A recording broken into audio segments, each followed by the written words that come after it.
দণ্ডবোধ এটা কোনা আসিয়া আপনাদের সগাকে মোর হিয়া ভরা শুভাঞ্জা জানান। Before starting my speech, I would like to express my heartfelt gratitude to Honorable Speaker, all the respected dignitaries and esteemed guests, and my brothers and sisters of incredible India. I'll start. Sangat Shwadham Samvadadhyam Samvo Manasi Janatam. May you move in harmony, speak in one voice, and let your mind be in agreement. Today, I, Anaita Rakshit, student of BA LLB Honours of Indian Institute of Legal Studies, Kuch Bihar, representing West Bengal, rise before you all carrying the voice of unity in diversity, spirit of justice and echo of history.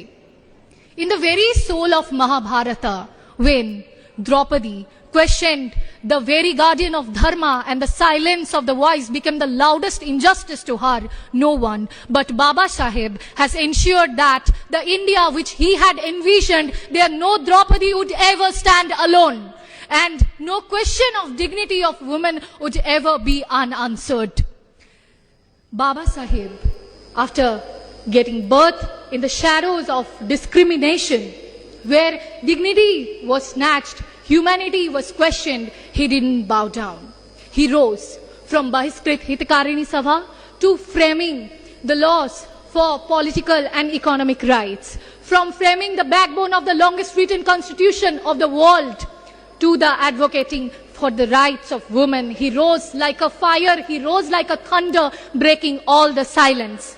He taught us that a mere well of drinking water is not just a mere source of drinking water. It is a source and form of dignity. On this day, I would like to say that he didn't give us only a mere document. He gave us such a bundle of living promises, which reminds us Article 14, which talks about equality before law. He gave us Article 19(1)(a), which gives us freedom of speech and expression. He gave us Article 21, which gave us right to life and personal liberty. And he was not merely a believer of equality, he shaped the destiny. So on this day, let us take an oath. Let him remind him, let awake him in our conscience. Let him live in all the law we create, let him live in all the injustice we challenge. And at the end of my speech, I would like to say, if we can do that, one day we will be able to make that Viksit Bharat, Sacha Bharat, where Rabindranath Tagore has said, where the mind is without fear and the head is held high. Jai Bhim, Jai Bharat.